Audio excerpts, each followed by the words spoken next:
DBT link bank कशी बदलायची किंवा पहिल्यांदा जर तुम्हाला लिंक करायचं असेल डीबीटी अकाउंटला तर ते कसं करायचं.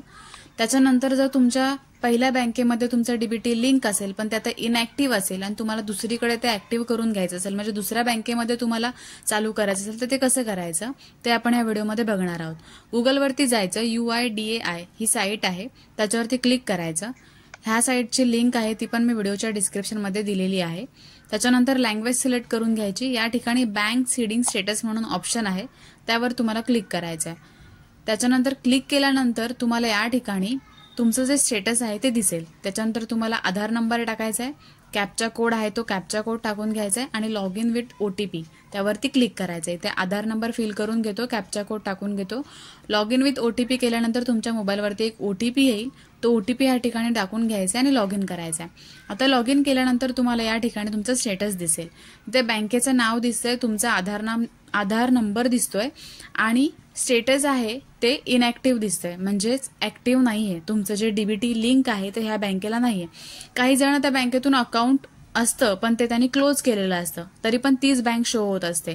तर आता आपण दुसरीकडे जाऊन आपल्याला ते लिंक करावं लागणार. तर ह्या बँकेमध्ये अकाउंट नसल्यामुळे आपण इथून कसं काय ते डिएक्टिव्ह करायचं तर ते आपण समजून घेऊया. ज्या बँकेतून तुमचं खातं बंद झालेलं आहे तिथे तुम्हाला काहीही करण्याची गरज नाहीये.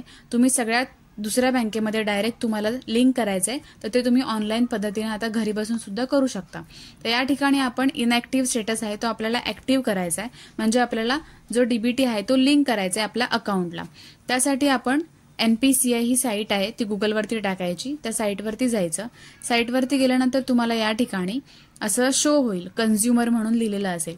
तर तुम्ही या ठिकाणी स्क्रोल करून त्या कन्झ्युमरवरती क्लिक करायचं आहे. कन्झ्युमरवरती क्लिक केल्यानंतर तुम्हाला या ठिकाणी भारत बँक सीडिंग स्टेटस असं जो ऑप्शन आहे त्याच्यावर तुम्हाला क्लिक करावं लागेल.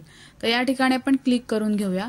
क्लिक केल्यानंतर तुम्हाला या ठिकाणी असा एक पेजचा इंटरफेस येईल, असा पेज येईल. त्याच्यानंतर या ठिकाणी तुम्हाला आधार सीडिंग आणि डीसीडिंग असा एक ऑप्शन आलेला आहे, तर त्या ऑप्शनवर तुम्हाला क्लिक करायचं आहे. तर या ठिकाणी तुम्हाला तुमचा आधार नंबर टाकून घ्यायचा आहे. आधार नंबर टाकून झाल्यानंतर तुम्हाला इथे स्टेटस आहे ते सीडिंग की डीसीडिंग, म्हणजे तुम्हाला लिंक करायचं आहे की डीसीडिंग, म्हणजे जे लिंक आहे ते काढून टाकायचं आहे. तर आपल्याला इथे लिंक करायचं आहे म्हणून आपण सीडिंग वरती क्लिक करूया. या ठिकाणी तुमची बँक आहे ते सिलेक्ट करून घ्यायचे. कॅनरा बँक आहे, bank of Baroda, Indian bank आहे, त्याच्यानंतर कर्नाटका विकास ग्रामीण बँक आहे, त्याच्यानंतर पंजाब अँड सिंध बँक आहे, त्याच्यानंतर इथे खूप साऱ्या बँक आहेत. तुमची जी बँक असेल ती तुम्ही या ठिकाणी निवडून घेऊ शकता. सेंट्रल बँक ऑफ इंडिया आहे, बँक ऑफ महाराष्ट्र आहे, युनियन बँक ऑफ इंडिया आहे, त्याच्यानंतर युको बँक आहे, बँक ऑफ इंडिया आहे. जी तुमची बँक असेल, पंजाब नॅशनल बँक आहे, ती तुम्ही ह्या ठिकाणी तुमची जी बँक आहे ती चूज करून घेऊ शकता. त्यानंतर तुम्ही बँक आहे ती तुमची चूज करून घ्यायची. त्याच्यानंतर बँक सिलेक्ट केली की बँक सिलेक्ट केल्यानंतर पुढे जायचं आहे. जी तुमची बँक आहे ती नीट वाचून घ्या, खूप साऱ्या बँक ह्याच्यामध्ये आहेत. आता ऑनलाईन पद्धतीने करू शकतो आपण. तर जी बँक आहे ती सिलेक्ट करून घ्यायची आणि ह्या ठिकाणी तुम्हाला दिलेलं आहे की तुम्ही जर फ्रेश सीडिंग म्हणजे तुम्हाला पहिल्यांदा जर लिंक करायचं असेल पहिल्याच वेळेला तर तुम्ही ते फ्रेश सीडिंग वरती करणार. दुसरं आहे ते मुवमेंट म्हणजे तुमचं त्याच बँकेमध्ये एकाच बँकेमध्ये 2 खाती आहेत, तर कोणत्या खात्याला तुम्हाला डीबीटी लिंक करायचंय त्याच्यासाठी दुसरं ऑप्शन आहे. तिसरं ऑप्शन ह्याच्यासाठी आहे की तुमचं दुसऱ्या पण बँकेमध्ये खातं आहे, ह्या पण बँकेमध्ये खातं आहे, तर तुम्हाला त्या बँकेतून काढून ह्या बँकेमध्ये तुमचं डीबीटी लिंक करायचंय, त्याच्यासाठी तिसरं ऑप्शन आहे.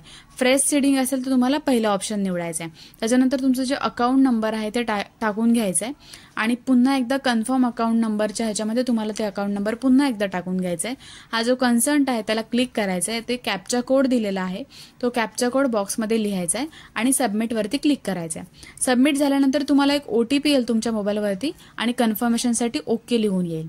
त्याच्यानंतर 4 ते 5 दिवसामध्ये तुमचं जे डीबीटी लिंक आहे ते होऊन जाईल. आता तुम्हाला लिंक झालेलं डीबीटी चेक करायचं आहे, त्याच्यासाठी पुन्हा ह्याच पोर्टलवरती यायचं.